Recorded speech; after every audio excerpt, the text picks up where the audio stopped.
It's my pleasure to introduce our speaker today. No stranger to Concord, has provided this presentation several years and comes back by popular demand. Jeff Fuhrer is Executive Vice President and Senior Policy Advisor at the Federal Reserve Bank in Boston. He began his career at the Board of Governors of the Federal Reserve System, first as a research assistant way back, and then returned as senior economist after earning his doctorate. He has been active in economic research for more than 3 decades. Jeff earned his A.B. in economics with high honors from Princeton University, his M.A. and Ph.D. in economics from Harvard University. He knows his stuff. Please welcome Jeff Fuhrer.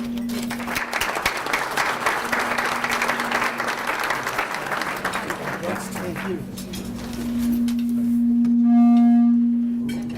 All right, must have been something I said. Let's see. You're too tall, that's the problem. Okay, so what's happening? The speaker, Let me see if I can. just trying to think where this is relative to the speaker. Yeah. Maybe we'll try that. Hello? See, it doesn't do it when I'm talking, right? I think that helped. That's great. Well, thanks for coming today. It's good to be back. I always enjoy talking to you folks and other folks in New Hampshire and around the region. That's part of what I do. The title of this talk comes from a famous song. Anybody remember the song? What's going on? Yeah, that song, right? It's a good song. It's talking about issues that we still need to think about some. But anyway, this is about what's going on in the economy.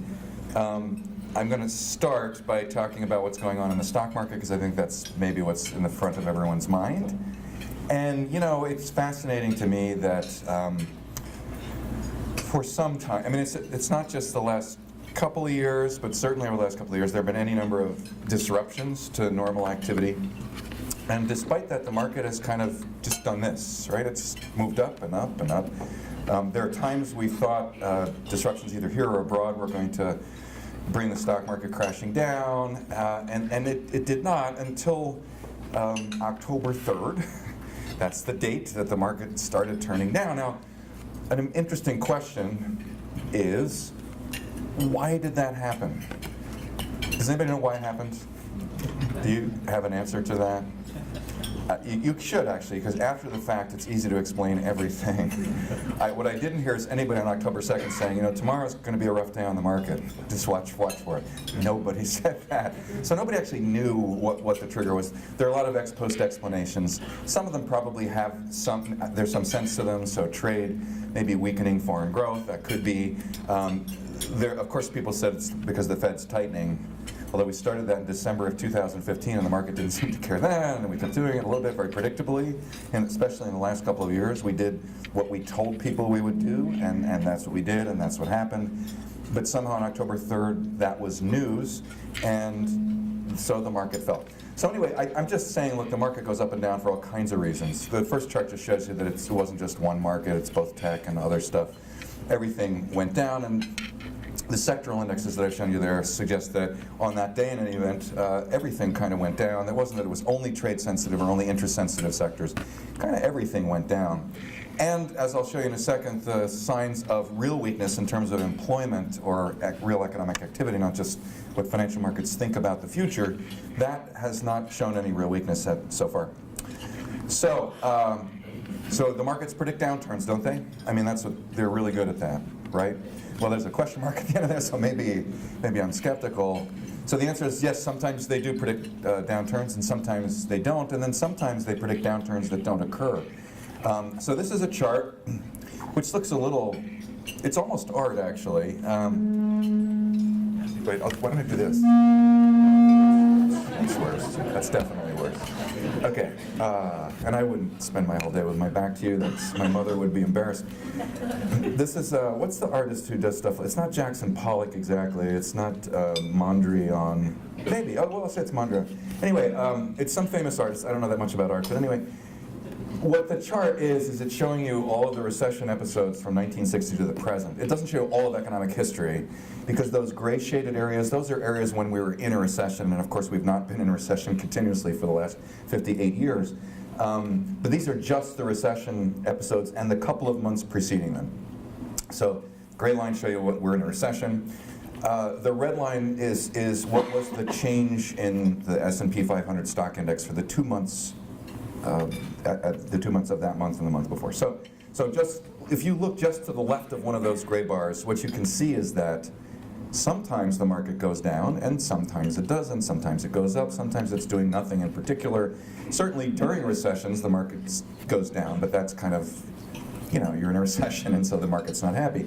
But in terms of predicting downturns, there isn't any great signal there. I'd also draw your attention to the very far right of the chart that shows what's happened since the last recession ended in June of 2009. And there we've had some ups and some downs, and they have not turned into anything so far. So just to say, it could be that there's some information there, but I'm not like losing sleep at night just yet. When I do, I'll phone each and every one of you so you know what to do. Oops, I pushed the wrong button. There we go.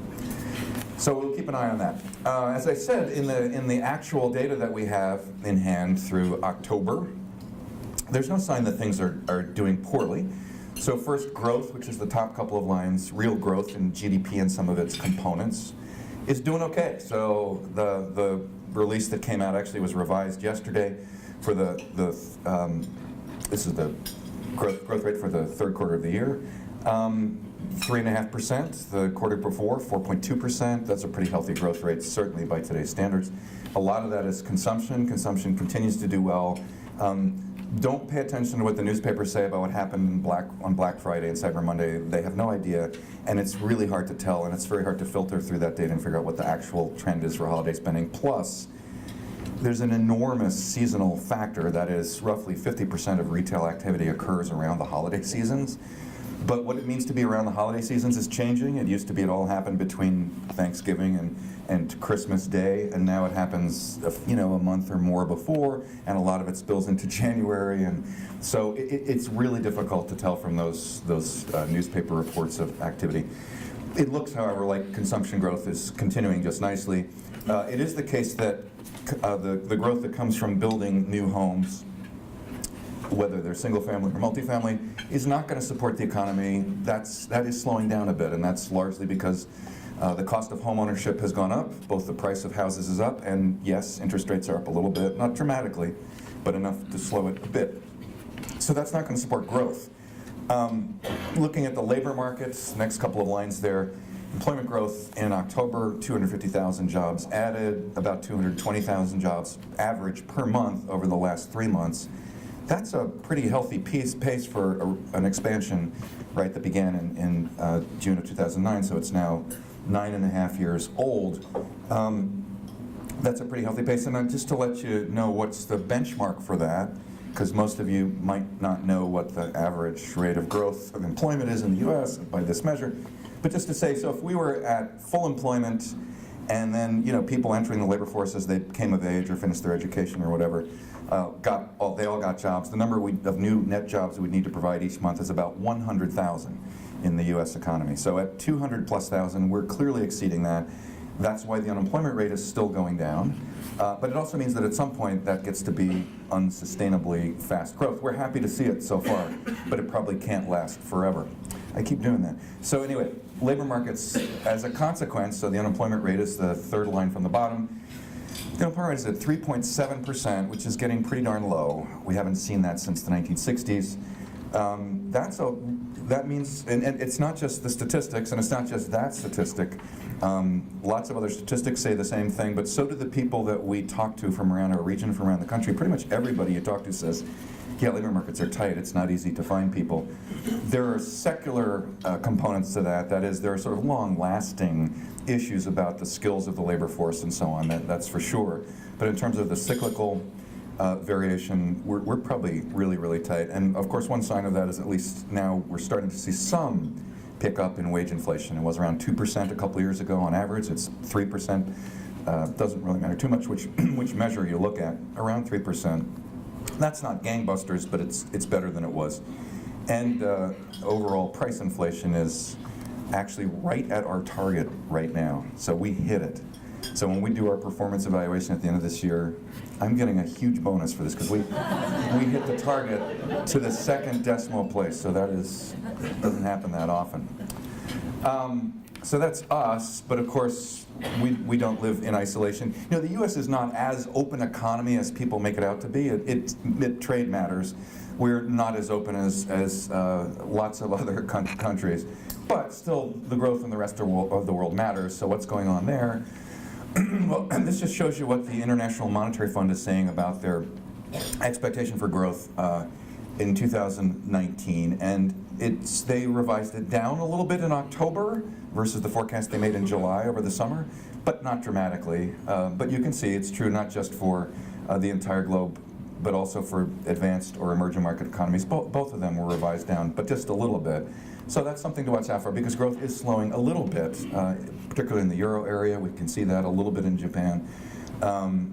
China continues to decelerate, and China has a number of interesting challenges. So, you know, that's a source of strength for the U.S. because they purchase our exports out of the income that they generate in their countries, and that's probably slowing down a bit. So, the other thing that will make for a bit of a challenge to net exports is that the dollar has appreciated over the last year by roughly 10% against a large basket of currencies weighted by the amount of trade we do with each of those countries and each of those currencies. And that obviously doesn't help because when the dollar appreciates, it makes our goods look more expensive to people who want to buy them from other countries. And so that puts a damper on trade a bit. And that's factored into the data I showed you before that, yeah, I mean, growth is going to be good. We're going to have a lot from consumption. We'll get a fair amount from capital equipment. We won't get so much from net exports because of these factors. It's not going to kill us, but it's not helping. Okay. But of course, the other thing that doesn't help for trade is tariffs, but I'll talk about that more in just a second. So fiscal policy. So actually, at the end of last year when the tax cuts were put in place, and then early this year when the budget was announced, those were both a little more surprisingly more stimulative than I would have thought, many people would have thought.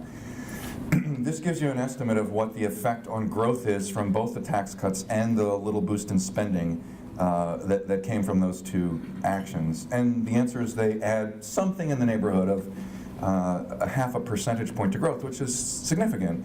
You know, the long-run growth rate, the sort of sustainable run rate for the economy today is a little below 2%. And that's just because our population is growing less quickly and our labor force is growing less quickly, but also our productivity growth is not as fast as it has been. But you know, you add a half a percentage point to a run rate of 2%, it's noticeable. And so that is part of what has kept the economy growing at the 3.5 and 4.2% rates I showed you just a moment ago. That's part of what's helped to bring the unemployment rate down even further than we expected. So there's some stimulus going on there. The chart shows that those effects fade a bit as you get into 2020 and 2021, and at some point they actually will subtract unless they renew, and so we'll see how that goes. But so let's talk for a moment about tariffs because everybody talks about tariffs. So first, I want you to look at the top right of this chart because that is an Econ 101 lesson. I was sitting with an econ major, which is good to have at the table, so he already knows this stuff. But some of you may have forgotten this, that what that shows you is just that when you think about the overall economic activity in the U.S. or any other economy, it's a nice way to decompose it is by the sectors of spending. So one is consumption spending, so what households spend on goods and services during the year. That's about 70% of the economy, so that's a big deal. Plus investment, capital investment, that's around 8%. Government spending, both by state and local and federal. And then the net of exports, which generally will add to expenditures, and imports, which subtract. What I'm showing you there with the arrows is that when you put a tariff on imports, of course that lowers the amount of imports that will come into the country. But then when folks reciprocate with tariffs on our goods, that's going to lower the exports as well. So there's two down arrows there. Just to say that both exports and imports probably decline a bit, so that the net effect on GDP is not so large because they kind of offset one another. Another way of saying this is that there are lots of effects, but one of the primary effects of these tariffs, because they are largely reciprocated, is that they'll reduce the volume of trade without reducing the balance very much. And so for folks who are interested in changing the trade balance because they feel it's bad for us to have a negative trade balance with China or somewhere else, it's not the best way to do that because by and large the balance isn't going to change, it's just going to reduce the volume of trade. Of course what it also means is that it will changed the pattern of production around the world, at least temporarily, to some extent. And so we tend to believe, I don't know if I should speak for the Fed, but many economists believe that the trade patterns that have emerged over the last 20 years reflect production going to the places where it's most efficient to do that kind of production. So China and India and more of Southeast Asia and some of Latin America are producing things that we used to produce 50 years ago, but we don't because we have, on average, higher wages in our economy. Standard of living is higher, so it's not efficient to produce the lower cost goods in those countries. They have moved as a consequence abroad. There are more goods and more high-tech goods starting to be produced in some of those countries too, so they're starting to compete somewhat with us. But in any event, the forces that have moved those production patterns around the world are significant. They are not going to be changed by and large, even by the kinds of tariffs that we're talking about. So it's unlikely that we'll be producing most of our shoes, clothing, low-cost household goods, and so on in the U.S. because of tariffs. That's not going to happen. It may be that if we have tariffs on China, that India will ramp up on those sorts of goods more quickly than they would otherwise. That could happen. But it's not going to change the significant, basic economic forces that lead to production patterns we see now. So anyway, so there are the tariffs. So what are they doing? So smallest effect on GDP. They have other effects, of course. They affect prices. They affect our supply chains. You can see that when you read the news and hear about people who are paying more for steel and aluminum. I've heard that automobiles use steel and aluminum. I think that's true still. And so that has increased their costs somewhat. That makes a difference. It'll also affect the prices of goods coming in, of course. It depends on a whole bunch of things. But in any event, actually so far, the effects have been relatively modest on the U.S. economy, which is a good thing, because the longer they last and the bigger they get and the more countries are involved, I think the worse it is for the economy. Generally, we think free trade is a good thing. We don't want to be too glib about that. We're not just doing the Econ 101 textbook version of free trade. We certainly recognize that when production transfers abroad, as it has over the last decades, that there are costs for people who are doing that work in the U.S., at least in the short run. And if we're not careful, some of that short-run cost can turn into a long-run burden for folks who don't find it easy to relocate and find new employment. So we need to be careful about that and think about how we help people to retrain. The really glib economists would say, well, they should just move to California where all the jobs are. Well, I can do that, and many of you can do that. But someone who is working in a West Virginia coal mine doesn't have a lot of resources and can't usually just pick up and move. Plus, that's easier to say than to do. It may be that all of their community and supports and family and all that stuff are in West Virginia, so for them to get up and move is not a trivial thing. So we need to be careful about that, but still, on balance, free trade, generally speaking, is a good thing. So there are things that China does with intellectual property that are serious violations of WTO regulations and should be addressed, probably not, in my opinion, with trade wars, but with multilateral agreements among a bunch of countries about how to get them to start obeying intellectual property laws, at least more than they do today. I want to tell you it's about 31 degrees right here because there's a vent right above my head. So I'm starting to shiver, and if you hear that in my voice, that's why. Okay. Where does that leave monetary policy, which is what the Fed does, so setting interest rates? So what I would say is this is what it says. So I not only would say, but did say the easy decisions have been made, which is to say that, as of September, but there was a meeting in November, as of November, the Fed moved its short-term policy rate, interest rate, up to between 2 and 2.25%. And getting there wasn't too hard because the economy is clearly doing okay, and to have an interest rate that was set, at zero in the middle of the worst recession in the last 60 years, it doesn't really make sense to leave it there when the economy is doing fairly well. So we've moved it up at least a good deal of the way towards something that is more neutral, and I want to talk about what that means a bit more. And a lot of people think they're going to do, I'll get this by the end of the day, they're going to do some more increases. That's what this chart on the right shows. So they're both market opinions of the trajectory of the federal funds rate, the policy rate over the next couple of years, as well as the Fed's own assessment in the blue line as of the most recent release of that information. And then the little green dot shows you that as of, this is actually a few days ago now, what do the markets think is the probability of a tightening, an additional quarter point increase in the interest rate in December? And actually, as of yesterday, it's now at 78.2%. So it's up from that. It moves around from day to day. It was up around 87% at one point, but it's around 70 or 80%. So people think, as it says, that people think we're likely to do another increase in December. And then after that, the decisions probably get a little bit harder because we need to know whether it's okay. Are we kind of at neutral at that point? That's one question. And then will we need to move a little bit above neutral? So how do we know that? I'm just going to keep doing it. It's almost like a light show. It's like, wow, look at this, look at that, look at this, look at that, look at that. Okay, so how do we know, where a settling point is, where you're neutral, you're not restraining the economy, you're not unduly boosting it either. So the definition of neutral is there in words, but it's more fun to do it in pictures. At least I think it's more fun to do in pictures. So think of it as this. What we're trying to do is, the neutral rate is the rate where you stay at the speed limit, where I've defined it, and actually has 3 different attributes there. So growth is about at the sustainable run rate for the economy. So I said around 1 3/4%. You're at your inflation goal of 2%, and unemployment is at full employment. We don't know exactly where that is, but we think it's somewhere between 4 and 5%, probably on the low side of that these days. Okay, so what that means is if you set the interest rate at that neutral rate, then you can stay at the speed limit and it's kind of steady as she goes. You can keep growing. You're not going to strain the labor markets, and you're not going to cause problems with inflation. You're also not going to fall short of that run rate. So that's good. So that's the steady as she goes rate. That's the neutral rate. And then if you have an interest rate higher than that, then of course you're restraining activity, slows growth, raises unemployment, lowers the inflation rate, other things equal.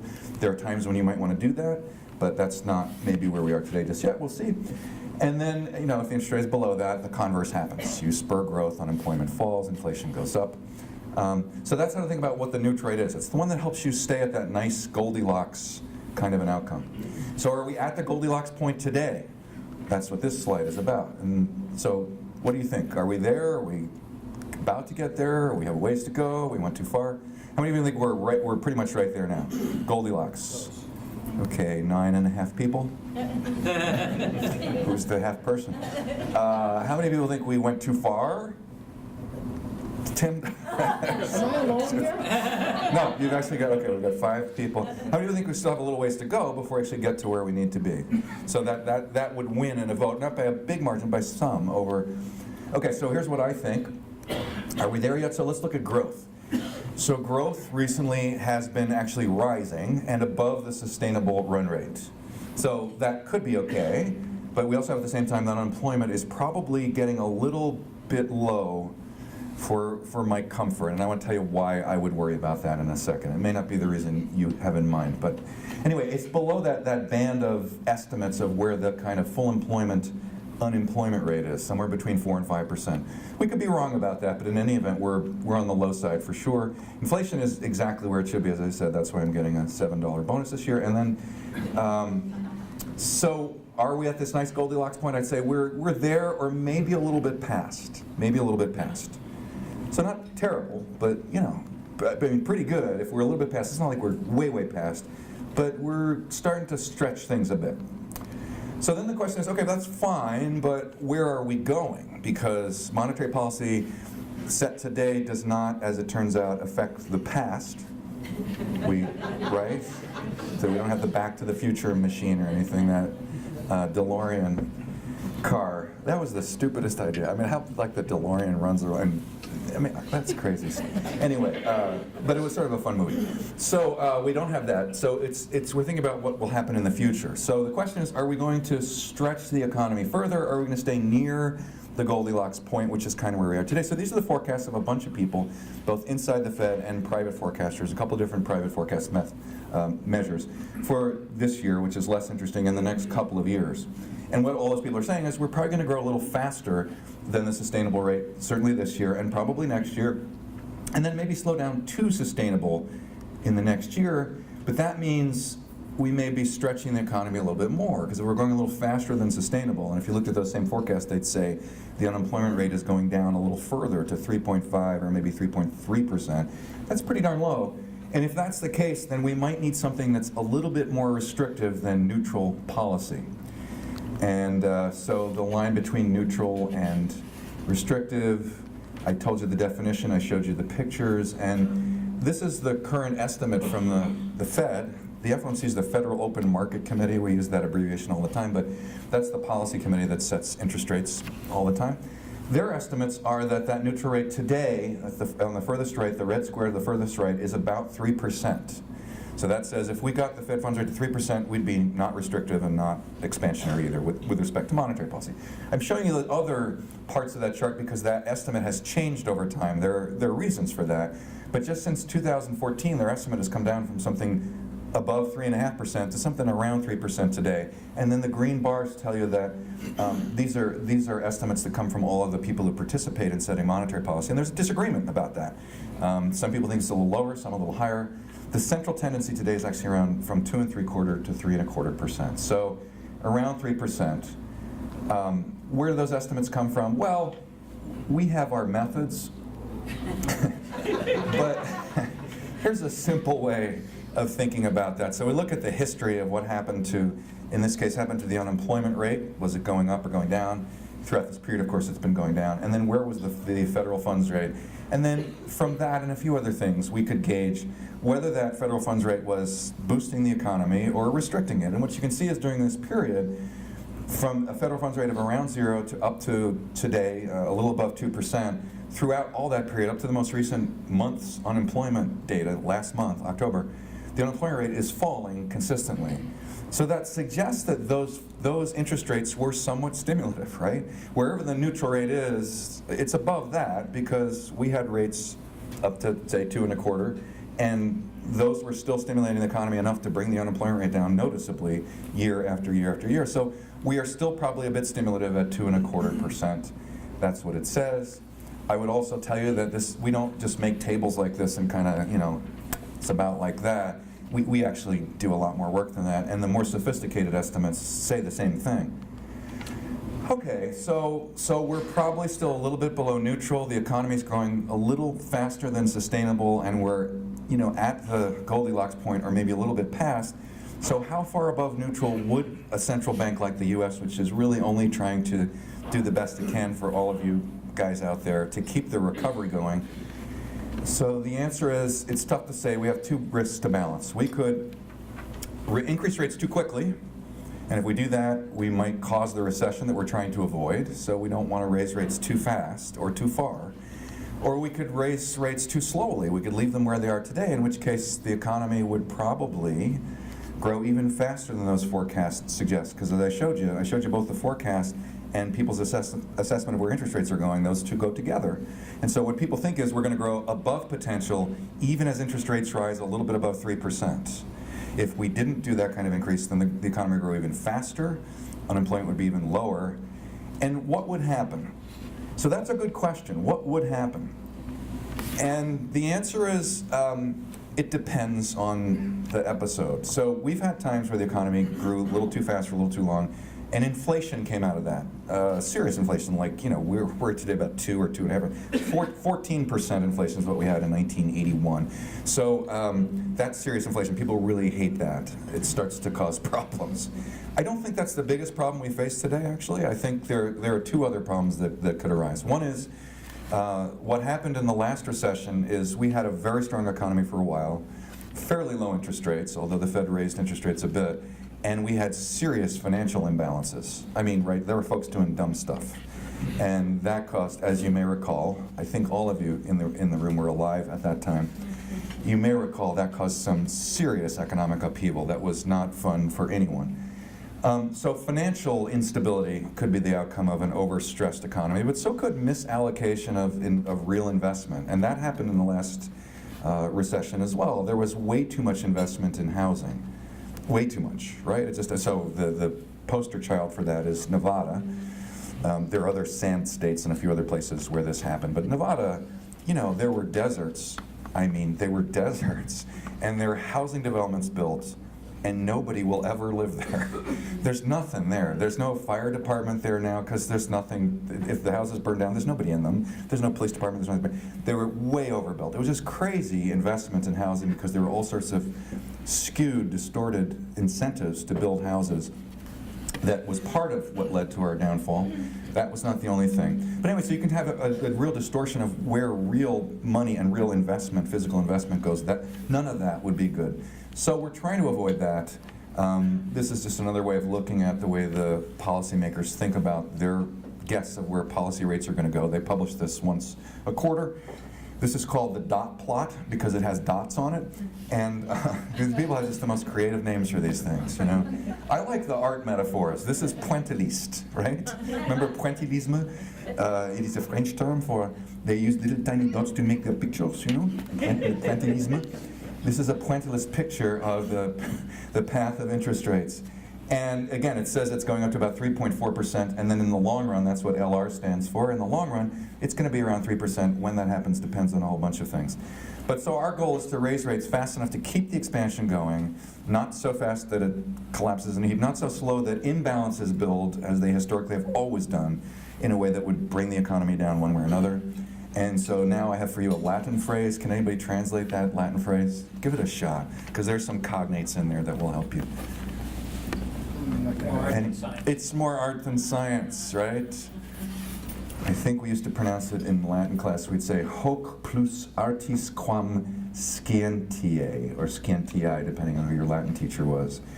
Right? This is more art than science. So, and that's the thing. It's going to be a bit of a judgment call.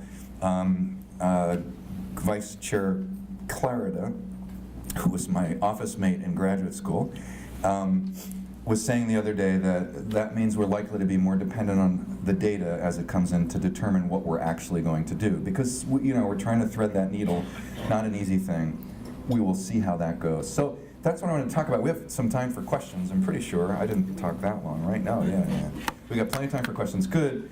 But that's where it is. So the economy, as of right now, seems to be doing well, stock market aside, in the ways that I've indicated there. Things are good. We are worried about an overheated economy putting the recovery at risk. We don't like pulling the punch bowl away because we're, boring economists who don't like to see people having a good time.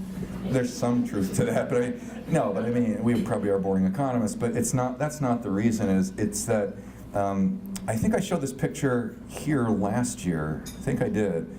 A picture of what happens when the unemployment rate gets too low for more than a year or so.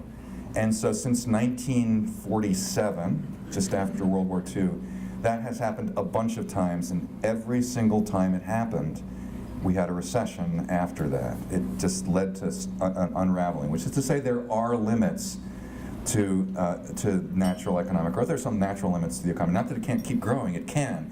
But you can't grow at 3 or 4% and have the unemployment rate go down to 3 or 2.5. And look, it's okay, everything will be fine. That's not, our job is to try to keep that from happening. Staying at around a 4% unemployment rate would be great. We'd still have people entering the labor force, getting jobs, growing nicely, having investment. All that would be good. We just don't want to overstay our welcome and have the people at the party all driving home drunk, right, and crashing and killing people and animals because they just were there at the party for way too long. So that's part of our job, is not to be a killjoy, but to try to see if we can stay on an even keel. So we'll probably move the policy rate to neutral, almost for sure. We'll see. And then, depending on how the data come in, maybe somewhat beyond, but I don't say anything dramatic. Probably gradual, not super high, unless things go haywire. But we'll see how that goes, because it's going to depend on how the economy actually evolves. So let me leave it at that, and then you may have questions. I already have one question, so yes. Jeff, Yeah. concern at the Fed if you continue to increase short-term rates that we invert the curve and the historical consequences of that? And the second part of the question, Yep. If there's concern, is there thoughts of using your $4.5 trillion balance? It's not that big anymore. Or $4 trillion? Yeah, it's around 4. And reduce that to perhaps steepen the curve? Yeah. So, what I'm sorry.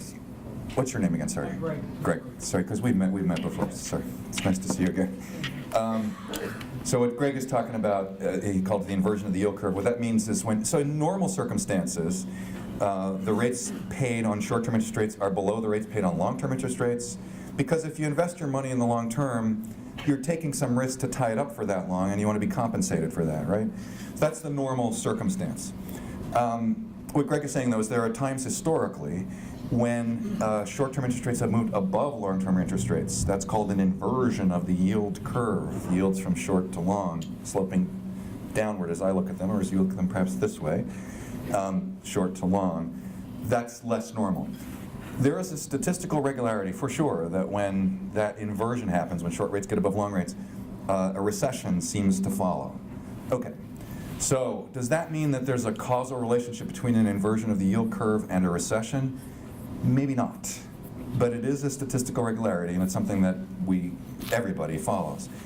I am always leery of using one indicator to tell us what's going to happen, because that almost never works. As soon as you rely too much on that, it probably starts to fall apart. So it's important to understand why the yield curve has inverted historically. So there are a bunch of episodes, 1960s, 70s, the early part of the 1980s, when the yield curve inverted because the Fed kind of made it happen.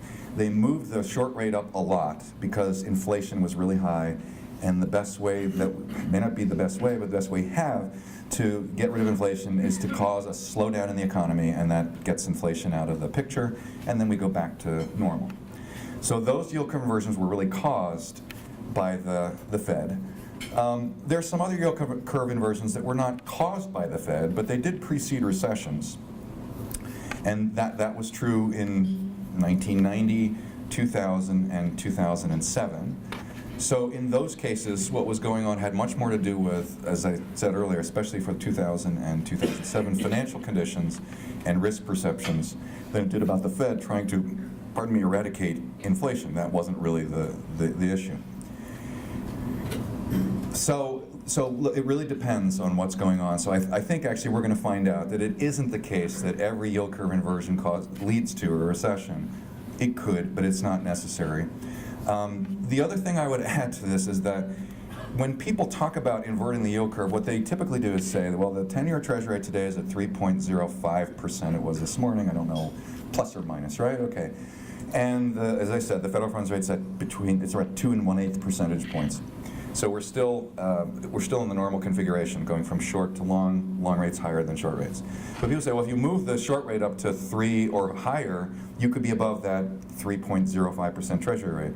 But this thing isn't set in stone for the next 5 years. It will probably respond to economic conditions. It will respond to realizations of the change in our policy rate, because they're making guesses about that now, but they don't know.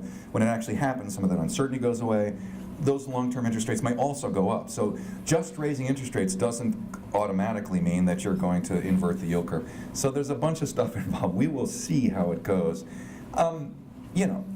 It's sort of part of threading the needle. I think if we raised rates very aggressively and then clearly did invert the yield curve, not because the yield curve was inverted, but because we had really tightened lending standards a lot, that probably would lead to a slowdown.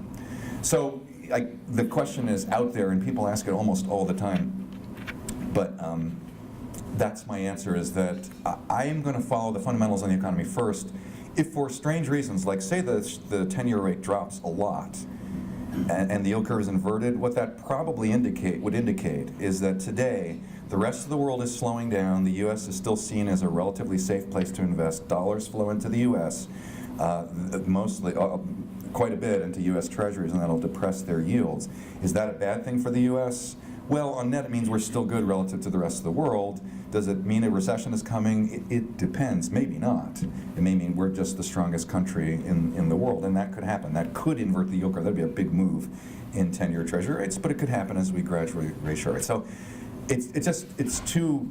I hate for people to give really, not that you would, but I hate for people in the press to give these really trivial things that, well, as soon as the yield curve inverts, we're going to have a recession. It's like, maybe, maybe not, depends. So, yeah, other questions? Yep. Not so much a question, but some late-breaking news from Yes. CSIS. Fed Chairman Powell now sees current interest rates just below neutral. Yep.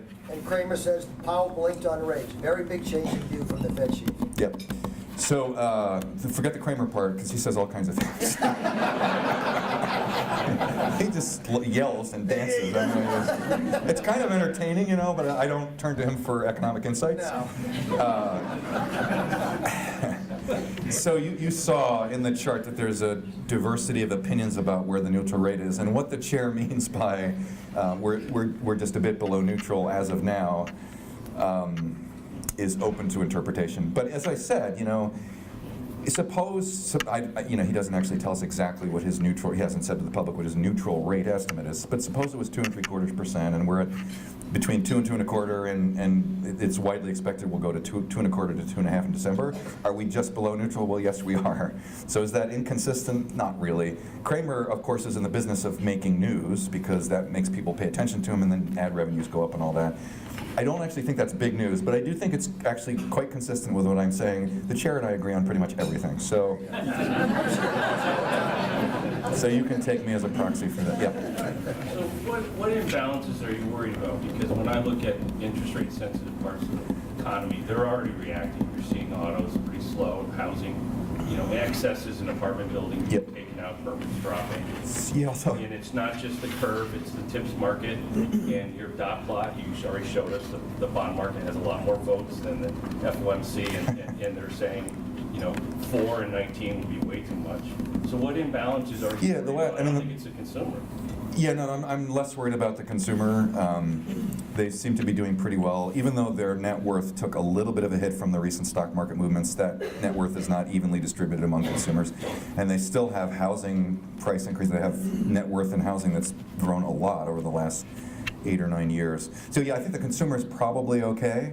The most recent data on capital spending, so, we get this data every month that says how much capital was shipped out the door to be bolted down, how much was ordered to be bolted down 2 or 3 months from now. The orders, as of today, are still above the shipments for the key core capital goods sectors, which means that we'll see some increase in shipments over the next few months. So at least for the near term, even investment spending looks pretty good. It's the rest of the world, net exports. It's housing, which is suffering for the obvious reasons. And then in terms of financial markets, so yeah, commercial real estate is making some adjustments, but the cap rates are still kind of, so the ratio of prices for commercial real estate to rental streams that those commercial real estate properties will earn is high. So that says people are really optimistic about that, given the actual rental income that they can derive from those properties. That's partly because interest rates have been low, but they're rising now. So there's some question about commercial real estate if there's some vulnerability there. That's held more today in small to medium-sized banks than in large banks, but still, large banks have some exposure.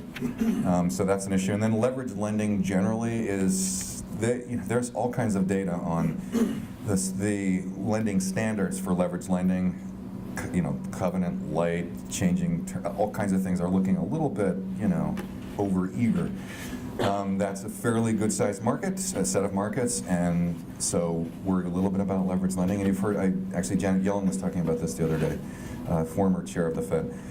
So there are some financial market areas where, both in terms of prices and just some lending conditions, they're sort of flashing yellow lights, which is why I say we worry about leaving the party at the punch bowl for too long. Those are the sorts of things I'd worry about for the most part. There are vulnerabilities around the world. For sure. China is an interesting economy. They've got stuff going on. But we got a bunch of other questions. So you know what? Let me just. It's nothing against you, but I've taken all questions from the front of the room, so I'm going to go to the back, and then I'll come back to you. So yeah, someone further back. Yeah. So does the Federal Reserve have better modeling software now than it did in the past? That enables you to model the impact of the decisions before they? Yeah, but we've got great software. Reliable software. Well, the software rarely breaks, so that's good. No. So you're sort of technologically sophisticated. One of my fields is econometrics and mathematical economics, and so there's lots of math and statistics and all this stuff. So we've got all that. That's not really what helps us forecast the economy. What that does is make sure make sure all the accounting identities work and that kind of thing, and it gives us a little better insight, but we're still not great at forecasting. That's just a fact. And it's not just the Fed, nobody is. You'll see somebody wins a forecasting award from time to time, and it's usually because they have a lot of resources they put into it, they're pretty good at it, and this year they happen to win, but they probably won't win next year. So we're still not great at forecasting. So that's why I don't want to put too much reliance on the things we think are going to happen a year or two from now, which is why I say we're likely to be more data dependent. As the data comes in to confirm our outlook or change it, that's how we will act. That's the basis for it. So the software, yeah, the models are, I mean, they're very sophisticated. I mean, they're really sophisticated. If you look at them, you go, what do they do? Wow, there's all this math going on, all this stuff. That doesn't help us forecast really well.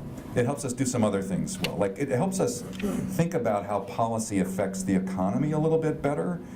We can do that. We have more detailed data that lets us know if there's a tax change of one kind or another, how's that going to affect various sectors. That we're better at than we used to be. And sometimes people listen to economists, other times they just ignore them and do what they feel like doing, which I think is crazy. But, and not that we're always right, but you should have some structure to your thinking. I'm a fan of that. Yes, in the back.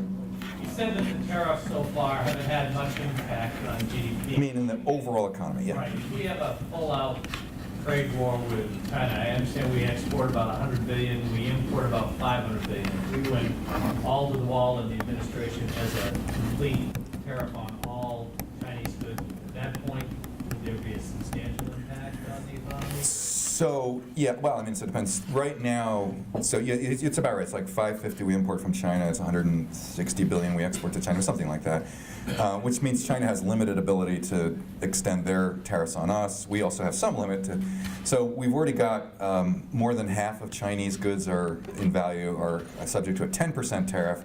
It's scheduled to go up to 25% on January 1st. You may have seen in the news today, there's some talk about whether at the G10 meeting or G20 meeting they'll have a little side conversation and say, well, let's hold off on that. I don't know if that's going to happen or not. We'll see. But that additional increase is not going to kill the economy, but it's another leg down, and it doesn't help. But I mean, it's in the small tenths of a percentage point on growth at most. Because still, $250 billion of imports out of in an economy that's around $21 trillion today is not very big. So does it matter? Yes. Is it good? No. But it won't kill us. The full-out trade war depends on what that is. I mean, you know, all automotive products with Europe and Asian countries, big tariffs, every Chinese good 50%. Yeah, I mean, that probably put us, if not in pretty darn close to a recession. That's enough to really take the steam out of the economy. And partly because of the direct effects, they start to be large, like a percentage point or 2 percentage points of GDP. And like I said, you know, if we're growing at 2, you lost all your growth. But it would also, I think it would add to uncertainty tremendously to say, wait, what's going on here? We thought this is a place where supply chains are integrated, trade is important and is fostered, and now it's not, and where are we going? And I think that would cause financial markets to probably take a hit, and altogether we'd have a serious problem. Just a little follow-up. Yep. Given that during 8 years of the Bush administration, 8 years of Obama, and now this one, we've been pretty unsuccessful through the WTO of getting China to follow. Yeah. I mean, they have wholesale theft of technology. They do. They make you transfer technology, then they set it up and subsidize industry and beat Yep. down our ability. How would you, or how we get that to work? Yeah, I'm not an expert on WTO negotiations. I would say that's what we should try first, is work more with multilateral agreements to try to get China gradually to move. But let's face it, so one, China is a large sovereign nation, and asking a sovereign nation to do things they don't want to do, you know, you don't have that many levers really to make that happen. So I would like to think that over time they will move in that direction with some pressure, but we'll see. Look, the other thing is that it's exactly what the United States did in the 19th and early 20th century. We stole technology left and right. We did, I mean, outright stole it. So there's a great, you may have been to the Lowell, what is it called, the Textile Museum. We stole loom technology from the United Kingdom. Literally, the guy went over there, he remembered and wrote down and took all of their technology, brought it back, used it in Lowell, and that was great for us. So it's a time-tested strategy. I'm not saying it's admirable exactly, but countries that are trying to develop almost always are going to borrow some technology from more developed economies, and that is certainly what China's doing. But you know, it's a little bit different now. The intellectual property is a little different than the loom stuff, a little bit. So I don't know. I think that the fundamental problem is that a large, growing, you know, economy with challenges, but it's its own country. It does pretty much what it wants to, which is pretty much what we do. We do pretty much what we want to, and getting large countries like that to change direction in ways that could slow them down a bit, that's a really hard thing to do. I'd like to think the WTO could make some progress on that, but if they do, it'll be gradual. And it'll also be in a way that allows China to say we didn't really change too much, even if they do change a little bit. So I'm not hopeful that's going to change a lot soon. And I don't know of another way, that is noble to force China to do something that it doesn't want to do. It's really hard to make that happen. So it's a good question. I don't think there's an easy answer to it. So, yep. Where is AI technology in the whole algorithm range of thinking? I've been reading a lot about AI. I imagine the algorithms that you folks use are, probably have 1,000 inputs in order to get them to work. Yep. Where is that technology going with AI? Well, so here's the thing. So Jeff is actually not here today. I am an AI incarnation that was trained on the real Jeff and is good enough, at the moment to give a lunch talk. So I don't think we hear and read about AI. We use machine learning for some of the things we do to train, little neural networks and stuff. And they're good at recognizing patterns in certain circumstances. They're very good. The goal in economics is not just to look at patterns, like the pattern of whether the inverted yield curve tends to be correlated with a future recession. The goal is to understand why those things happen. Because if you don't understand why, you don't know that the regularity that you see from the neural network or anything else or any other statistical process is going to persist in the future. That's a really important thing for economists to know, and it's not easy, but that's what we try to do. So I think of those kinds of learning and AI tools as helpful in detecting patterns that will lead to further thought about how we can understand why those patterns are actually there. But without the understanding, the patterns are not, you might use them in the short run to do some forecasting. You might, because maybe things just won't change that much in the short run. But the Fed needs to think ahead 2, 3, 4, 5 years. Will those patterns be robust across that period? It's hard to say. So they seem to be of more value for doing sort of more detailed studies to uncover patterns in, real estate or detailed parts of consumer spending, that kind of thing. They're really interesting for that. But for what we do, we have to understand why. And the networks don't tell you that. They don't pull out causal behavioral linkages. They just say, yeah, this is the association, this is strong, this is the set of variables that predict this in this sample, and there's ways to train out of sample and then test it, all that stuff. That's all good, but it still doesn't tell you why things happen. So we are using them, we'll be using them more. There's another piece of AI which is about, the robots replacing all of us. That's a thing that technologists say. That's a job now, to be a technologist, apparently, or a futurologist or something. There's these, I am a futurist. It's like, that's what I do. I think about the future. You should pay me money to talk about the future. That's what I do. They talk about that. Look, so some jobs always have been replaced by technology, AI or otherwise. Some. Far more often, it's a complement to what we do that will make us more productive. And of course, we'll all be better at using that stuff if we have the education in the entire country that we need to take advantage of that new emerging technology. If we don't do that, then probably AI will take more jobs than otherwise. But it's not going to take all jobs anyway. It's just not going to happen. So I worry less about that. So one final question or something, because there were a bunch still on. Yeah, go ahead. My question is, how do you think the economy will be affected by the baby boomers retiring, responsible for Medicare, Social Security, and Yeah. in their 80s and